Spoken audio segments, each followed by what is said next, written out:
प्रधानमंत्री श्री नरेंद्र मोदी जी का। प्रधानमंत्री जी, हम सभी आपको सुनने के लिए आतुर हैं।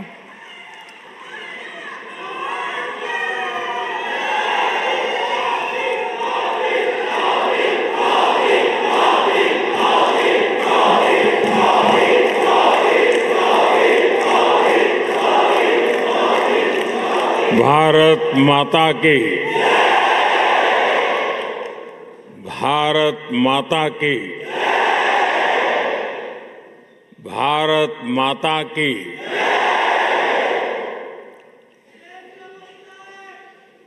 इतना प्यार,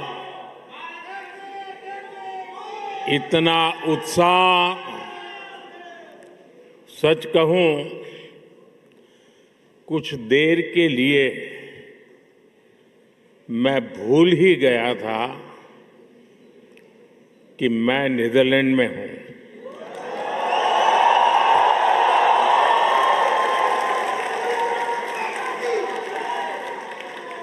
ऐसे लग रहा है जैसे भारत में ही कहीं कोई फेस्टिवल चल रहा है।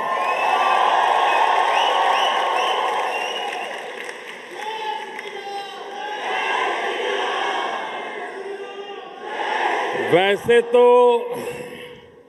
द हेग को दुनिया city of peace and justice के रूप में जानती है, लेकिन आज यहां जो माहौल है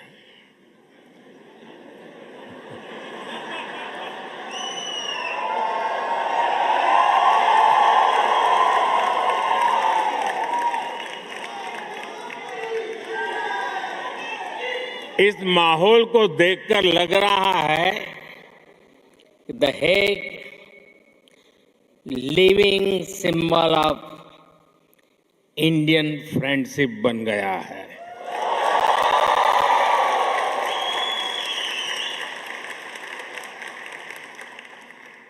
ये दिखाता है कि पासपोर्ट का रंग तो बदल सकता है,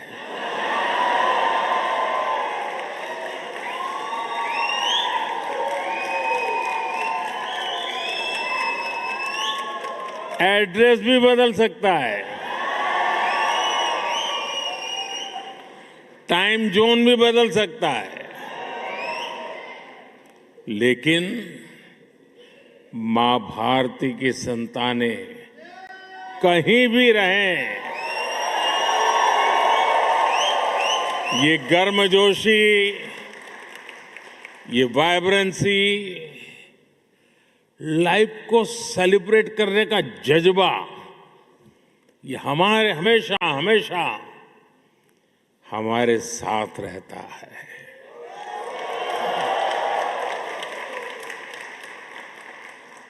मैं आप सभी का इस वार्म वेलकम के लिए बहुत बहुत आभार व्यक्त करता हूं।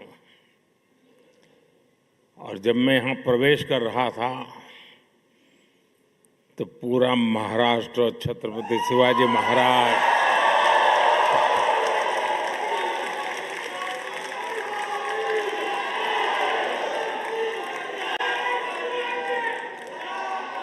और मेरो प्यारो राजस्थान,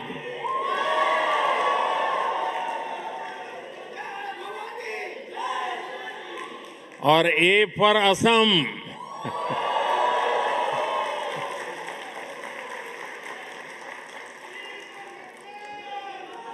साथियों,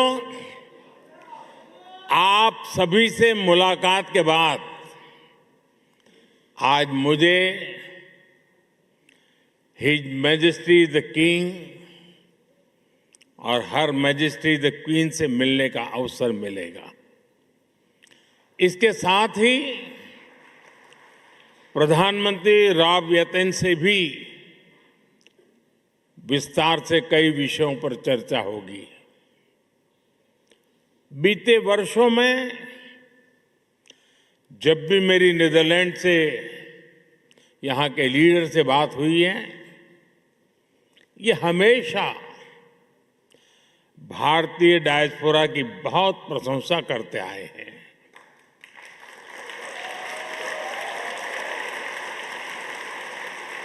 मतलब कि आप सबकी प्रशंसा करते हैं।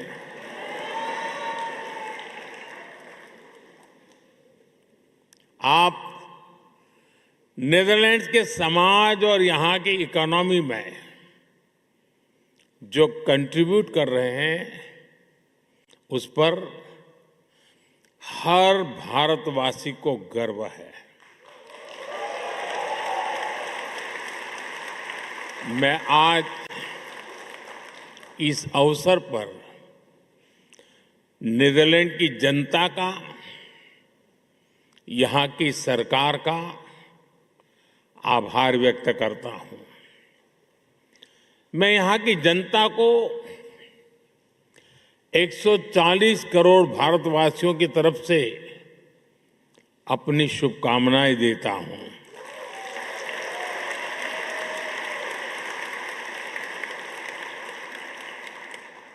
साथियों, मैं पहले भी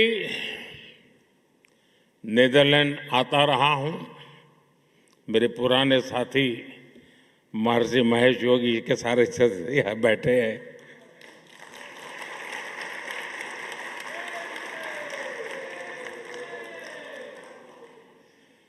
और यहां रहने वाले भारतीय समुदाय से भी मेरा खासा परिचय रहा है। यहां बैठे अनेक परिवारों की कहानी केवल माइग्रेशन की कहानी नहीं है। ये एक संस्कृति की, आस्था की, तमाम संघर्षों के बीच ये प्रगति की कहानी है।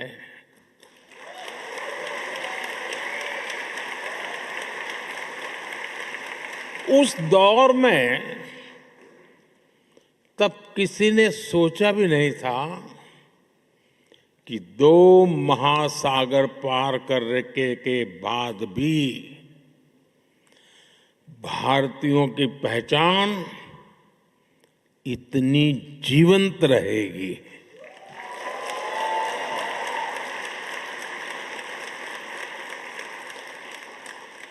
आपके पूर्वज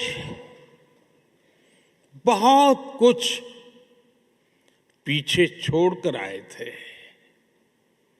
लेकिन कुछ चीजें हमेशा उनके साथ रही। अपनी मिट्टी की खुशबू, अपने त्योहारों की स्मृतियां, भजन की धुनें और अपने पूर्वजों के संस्कार। साथियों, मानवता का इतिहास साक्षी है कि समय के साथ अनेक संस्कृतियां मिट गई, लेकिन भारत का डाइवर्स कल्चर आज भी अपने लोगों के दिलों में धड़कता है।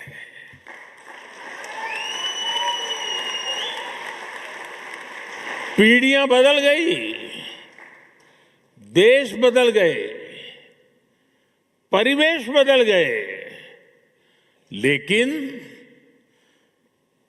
परिवार के संस्कार नहीं बदले,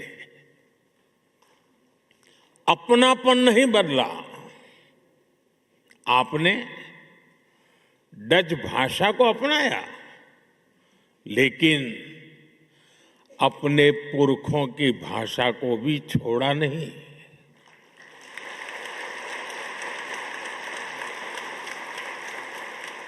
हमारे कम्युनिटी रेडियो स्टेशंस यहां बहुत पॉपुलर है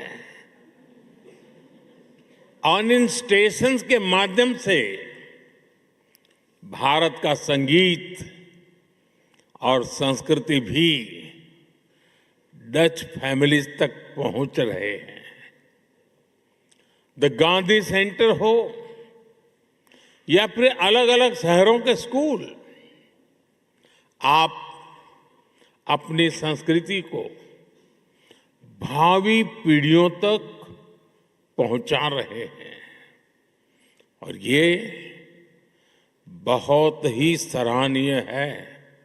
आप सब अभिनंदन के अधिकारी हैं। साथियों, आज 16 मई है और ये दिन एक और वजह से बहुत विशेष है।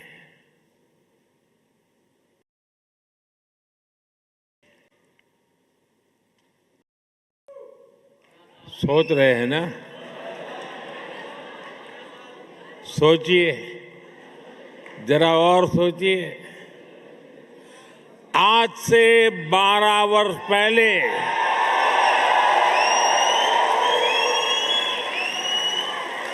2014 में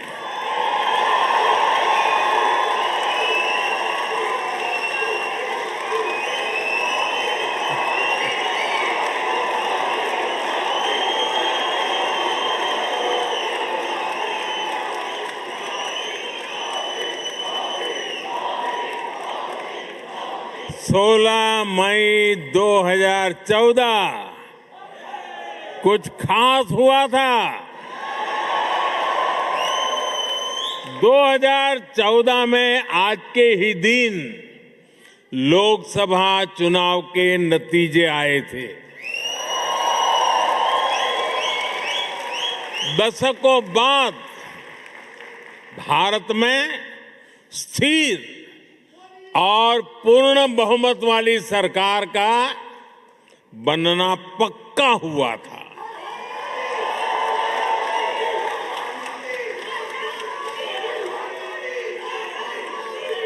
एक वो दिन था और एक आज का दिन है। कोटि कोटि भारतवासियों का विश्वास मुझे न रुकने देता है और न थकने देता है।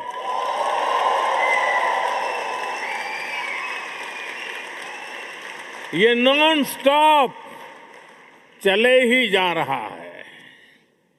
साथियों, बहुत छोटी आयु से ही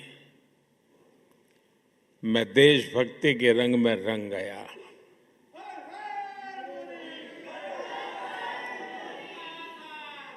आप ही मेरा परिवार बन गया। स्व से समष्टि की ओर चल पड़ा। अहम से वयम का रास्ता चुन लिया।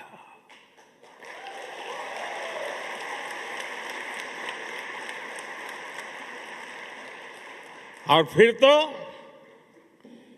आपका सुख ही मेरा सुख बन गया। आपका कल्याण ही मेरा कर्तव्य बन गया।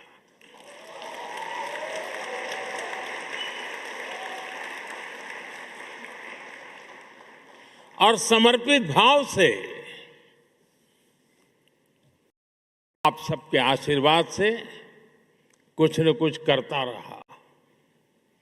लेकिन जनता जनार्दन का इतना प्यार मिलेगा, ये तो कल्पना में भी नहीं था।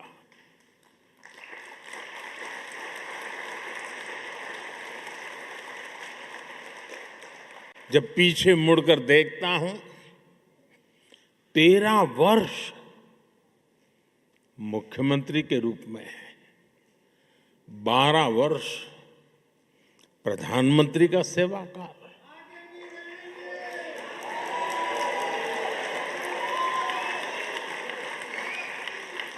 डेमोक्रेटिक वर्ल्ड में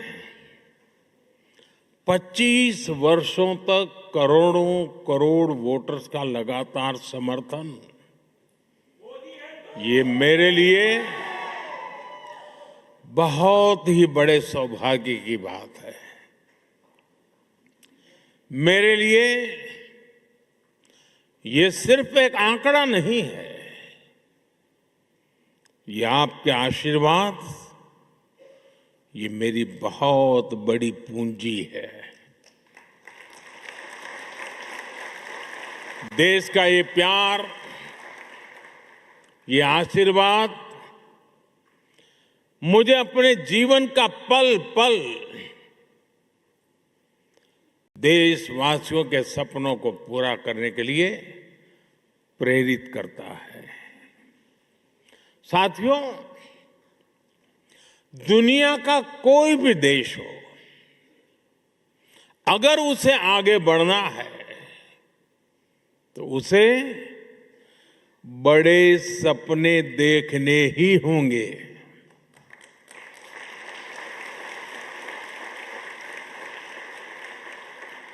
आज हमारा भारत भी बहुत बड़े सपने देख रहा है। आज देश कह रहा है, हमें सिर्फ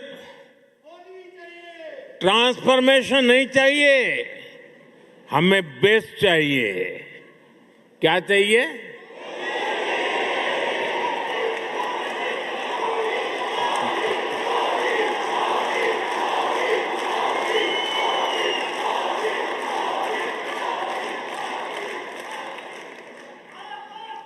और हमें सिर्फ बेस्ट ही नहीं, हमें फास्टेस्ट चाहिए।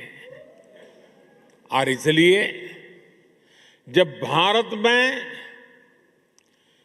एस्पिरेशंस अनलिमिटेड है तो एफर्ट्स भी लिमिटलेस हो रहे हैं।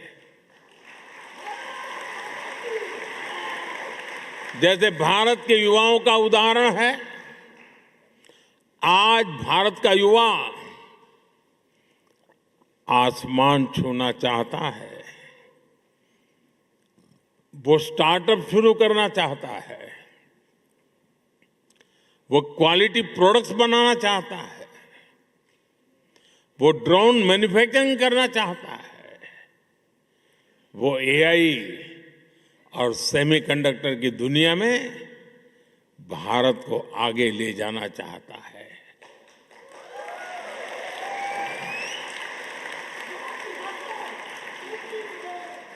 इसलिए ही भारत का स्टार्टअप इकोसिस्टम लगातार हो रहा है। अब हम दुनिया के तीसरे सबसे बड़े स्टार्टअप इकोसिस्टम वाले देश हैं।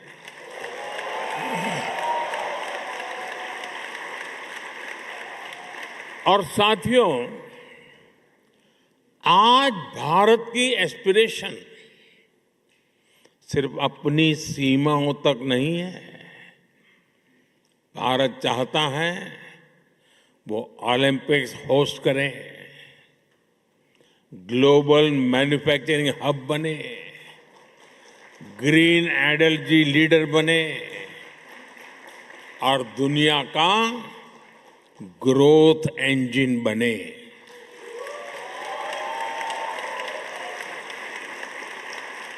बात वही है,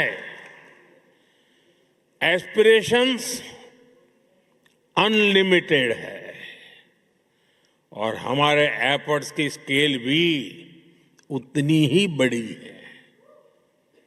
record highway construction, record rail electrification, Vande Bharat जैसी सेमी हाई स्पीड ट्रेनें और दुनिया का इतना बड़ा रिन्यूएबल एक्सपांशन, बड़े से बड़ा लक्ष्य हो, आज का भारत कहता है हम ये लक्ष्य पाकर के ही रहेंगे।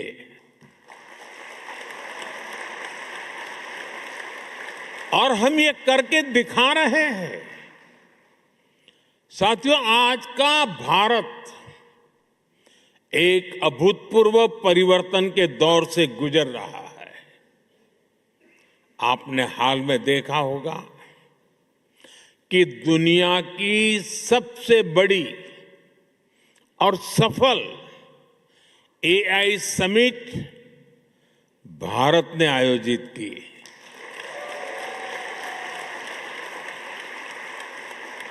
उससे पहले G20 की सफल समिट भी भारत ने आयोजित की थी। और ये कोई वन टाइम इवेंट नहीं था, ये आज के भारत का मिजाज बन गया है। दुनिया का सबसे बड़ा यूनिक आइडेंटिफिकेशन प्रोग्राम भारत ने चलाया।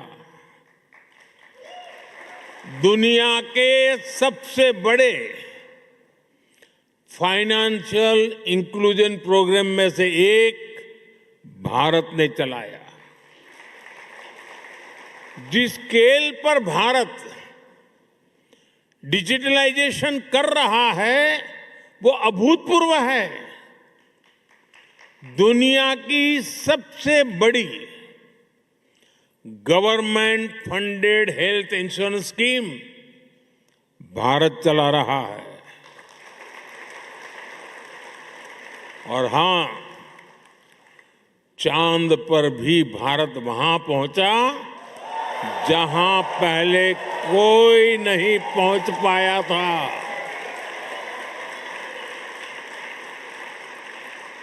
और न्यूक्लियर एनर्जी में दुनिया के सबसे एडवांस फास्ट ब्रीडर रिएक्टर भी आज सफलता के साथ भारत काम कर रहा है। साथियों, भारत की जो ये स्केल है, ये हम इंफ्रास्ट्रक्चर निर्माण में भी देख रहे हैं।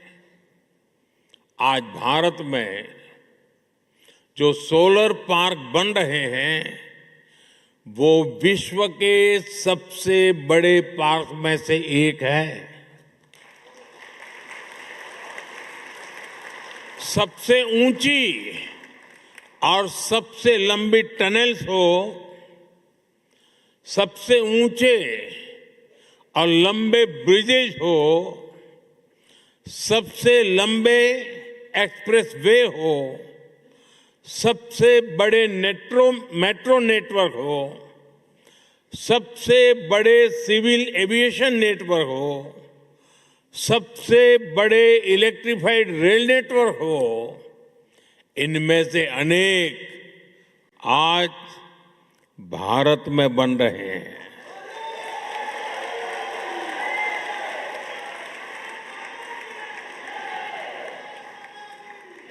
बीते सालों में भारत ने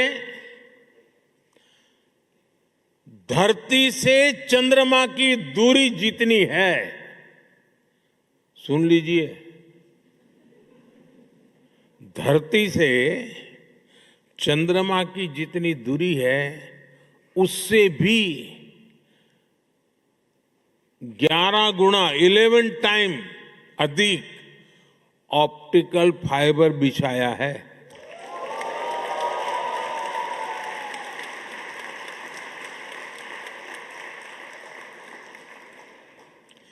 एक दशक पहले हम मोबाइल फोन इंपोर्ट करते थे। आज भारत दूसरा सबसे बड़ा मोबाइल मैन्युफैक्चरर है। साथियों, ये जो स्पीड और स्केल है, इसके अलावा आज के भारत की एक और पहचान है। आज का भारत इनोवेशन पावर्ड है। हमारे डिजिटल पब्लिक इंफ्रास्ट्रक्चर की चर्चा आज पूरी दुनिया में होती है। ये भारतीयों के इनोवेशन का बहुत बड़ा प्रमाण है। आज पैसा रखना है तो डिजिटल वॉलेट है, डॉक्यूमेंट रखने हैं तो डिजी लॉकर है, ट्रैवल करना है तो डिजी यात्रा है, हेल्थ केयर का लाभ लेना हो तो डिजिटल हेल्थ आईडी है। साथियों, आज भारत में हर महीने 20 बिलियन से ज्यादा यूपीआई ट्रांजैक्शन होते हैं। यानी पूरी दुनिया में हो रहे डिजिटल ट्रांजैक्शन में आधे से ज्यादा केवल भारत में हो रहे हैं।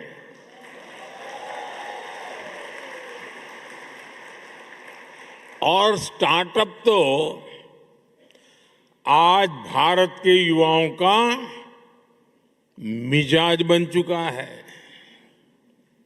12 साल पहले देश में 500 से भी कम स्टार्टअप्स थे। आज ये संख्या बढ़कर 2 लाख से ज्यादा हो गई है।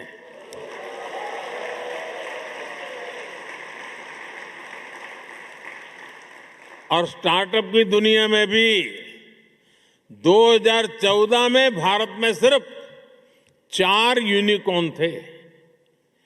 आज भारत में करीब 125 एक्टिव यूनिकॉर्न है।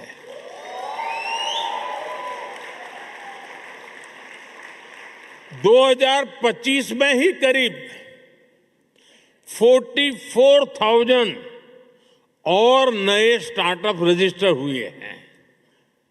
आज एआई, डिफेंस और स्पेस सेक्टर में हमारे स्टार्टअप बहुत शानदार काम कर रहे हैं।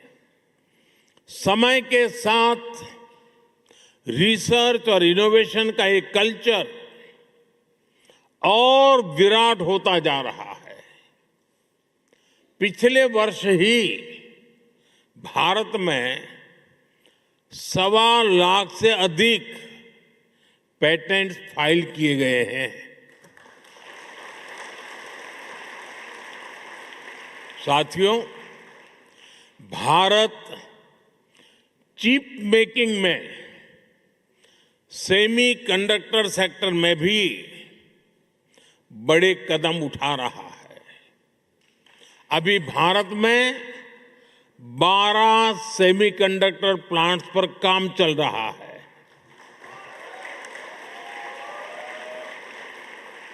इनमें से 2 प्लांट्स में प्रोडक्शन भी शुरू हो चुका है।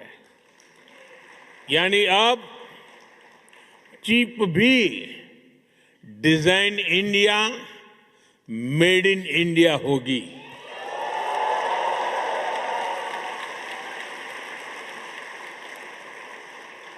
साथियों, भारत की ये एस्पिरेशन ड्रिवन जर्नी हमारी डेमोक्रेसी को भी सशक्त कर रही है। जब लोगों के सपने सच होते हैं तो लोकतंत्र पर उनका भरोसा भी मजबूत होता है। साथियों, मैं आपको हाल के विधानसभा चुनाव का उदाहरण देता हूं।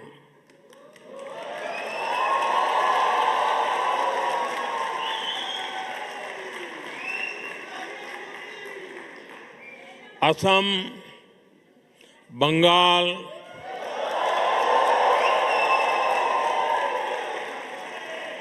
क्या जालमुड़ी यहां भी पहुंच गई?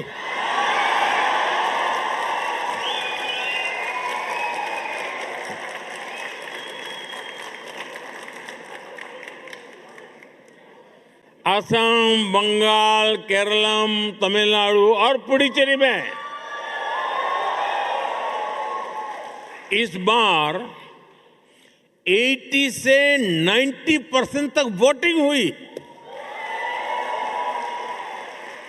और इसमें भी विमेन पार्टिसिपेशन बहुत ज्यादा बढ़ी है और ये हर राज्य का ट्रेंड है।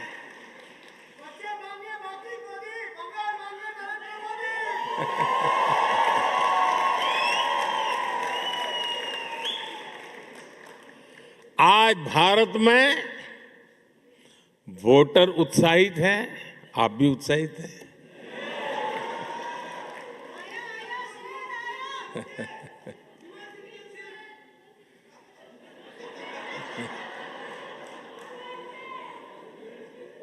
साथियों, हमें गर्व होता है हर साल वोटिंग के रिकॉर्ड टूट रहे हैं। साथियों, भारत में 90 करोड़ से 90 करोड़ से अधिक वोटर रजिस्टर्ड हैं। - 2024 के लोकसभा चुनाव में 64 करोड़ लोगों ने वोट डाला, यानी यूरोपियन यूनियन की टोटल पॉपुलेशन से भी ज्यादा भारतीयों ने वोटिंग की।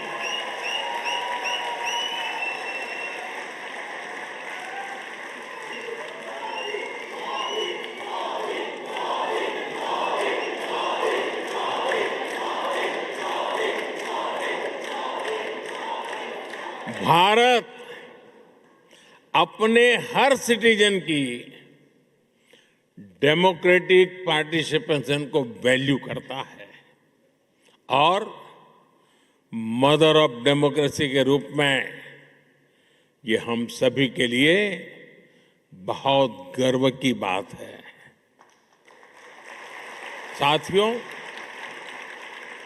भारत जब सफल होता है तो पूरी मानवता को उसका फायदा होता है, लेकिन आज मानवता के सामने अनेक बड़ी चुनौतियां भी है। आज की दुनिया किस तरह नई नई चुनौतियों से जूझ रही है। पहले कोरोना आया, फिर युद्ध होने शुरू हो गए और अब आज की एनर्जी क्राइसिस है। ये दशक दुनिया के लिए आपदाओं का दशक बन रहा है। हम सभी देख रहे हैं, अगर ये स्थितियां तेजी से नहीं बदली गई तो बीते अनेक दशकों की उपलब्धियों पर पानी फिर जाएगा। दुनिया की बहुत बड़ी आबादी फिर से गरीबी के दलदल में चली जाएगी। साथियों, ऐसी वैश्विक परिस्थितियों में आज दुनिया रेजिलिएंट सप्लाई चेन की बात कर रही है और तब भारत और नीदरलैंड मिलकर एक ट्रस्टेड, ट्रांसपेरेंट और फ्यूचर रेडी सप्लाई चेन बनाने में जुटे हैं।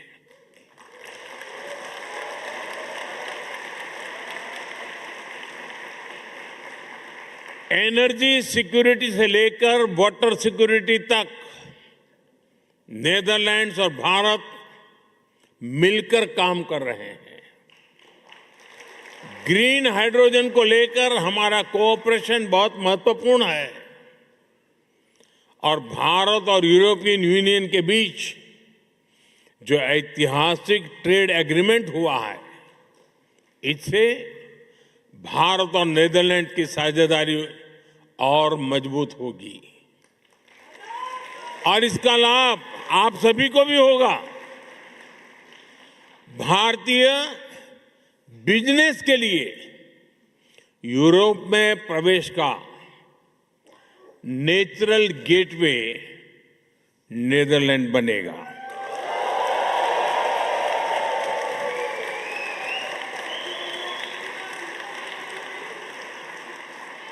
और और इस जर्नी में हमारा डायस्पोरा ट्रस्टेड ब्रिज बन सकता है।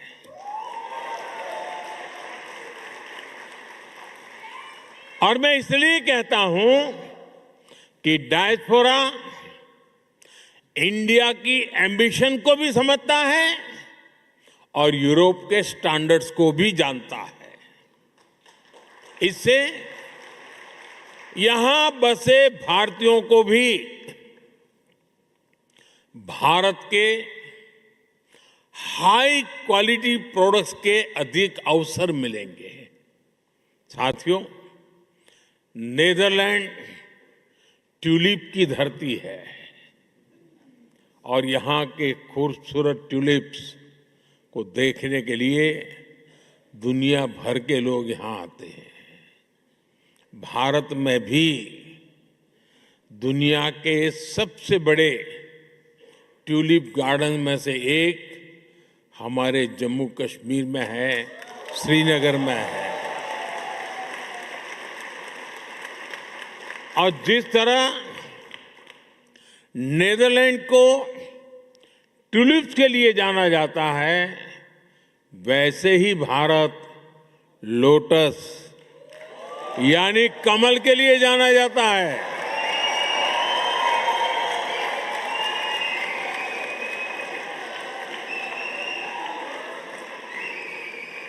साथियों, ट्यूलिप और कमल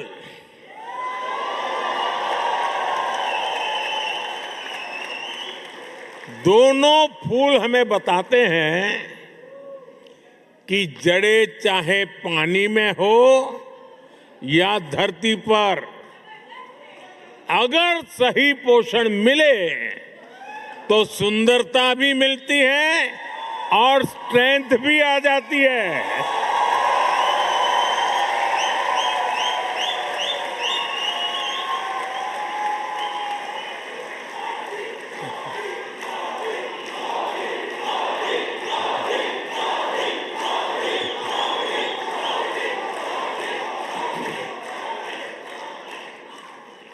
यही भारत और नेदरलैंड के बीच पार्टनरशिप का भी आधार है। साथियों, हमारे बीच दोस्ती की एक और कड़ी है जिसकी उतनी चर्चा नहीं होती, और वो है स्पोर्ट्स।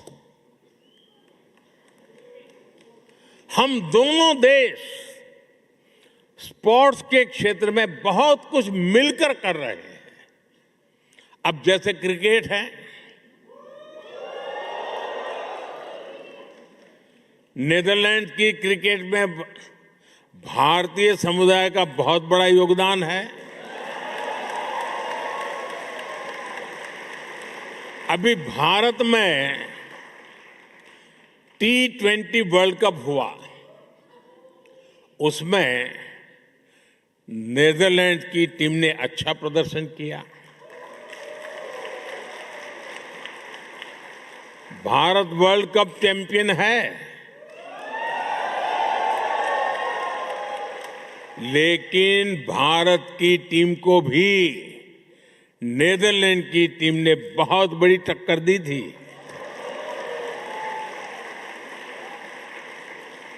जब हम तेजा निदामनुरू और विक्रमजीत सिंह को नेदरलैंड की जर्सी में देखते हैं, या फिर जब आर्यन दत्त जैसे युवा खिलाड़ी डच क्रिकेट के फ्यूचर में कंट्रीब्यूट करते हैं, तो हम सभी को बहुत अच्छा लगता है। साथियों, जैसे क्रिकेट में भारतीयों का योगदान है, वैसे ही भारत की हॉकी में नेदरलैंड्स का भी बड़ा कंट्रीब्यूशन है। भारत की हॉकी को और अधिक निखारने में डच कोचेस की भी मेहनत रही है। हमारी विमेन हॉकी टीम बीते कुछ समय से शानदार परफॉर्मेंस कर रही है। इसमें कोच मरीन का अहम रोल है और इस वर्ष तो हॉकी वर्ल्ड कप का होस्ट नीदरलैंड भी है और आप सभी को भारत के मैच देखने तो जाना ही जाना है। ये बात पक्की है कि वर्ल्ड कप जो भी कोई जीते, लेकिन इतना पक्का है कि इस ओलंपिक में भारत और नीदरलैंड की दोस्ती जरूर जीतेगी।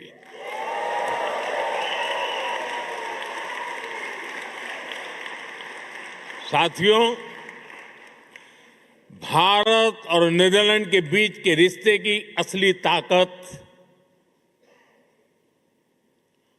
ताकत आप सभी हैं।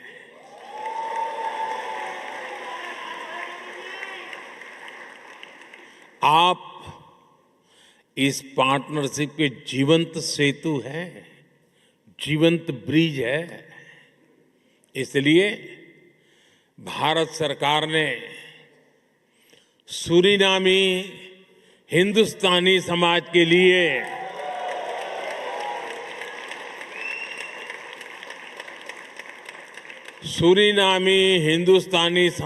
लिए OCI कार्ड की एलिजिबिलिटी चौथी पीढ़ी से बढ़ाकर छठी पीढ़ी तक कर दी है।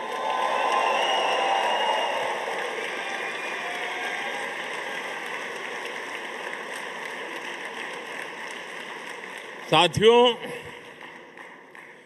21वीं सदी का भारत अवसरों की भूमि है। भारत टेक्नोलॉजी ड्रिवन भी है और ह्यूमैनिटी ड्रिवन भी है। भारत जितना एंशिएंट है उतना ही मॉडर्न बन रहा है।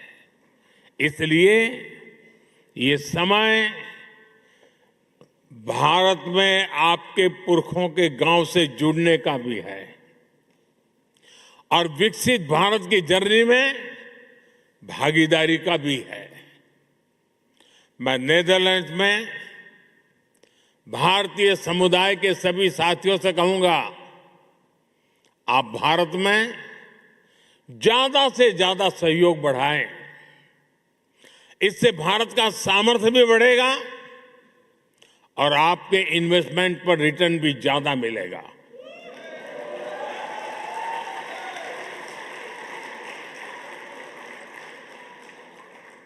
और ये मोदी की गारंटी है।